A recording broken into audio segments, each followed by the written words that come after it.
analo ngawe uyakwazi uThixo, uyakwazi uThixo into ayenzayo usakudlulisa kwezi zinto zonke udlula kuzo, kodwa apha kusakhona ukusa ku-oven yakhe afike i-oven iku-360 degree angasondeli nezandla akulahlele itshisa njalo.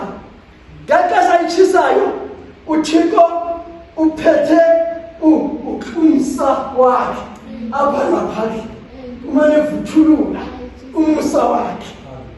Athi ngexesha eva i-oven ithi tsutu indicate ukuthi uvuthiwe, aze ngofefe lwakho Thixo akuthubongo akuthi akukhuphe. Ngexesha akukhuphayo uThixo usula zonke impazamo zakho ezaziwayo, akusula uThixo ngexesha akubona ukuthi ufanelekile akudishe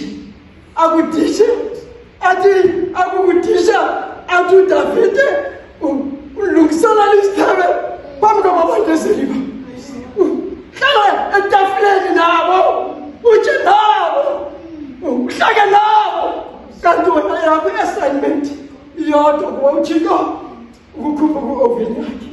Vuma-ke namhlanje uThixo akufake kuyakhe i-oven.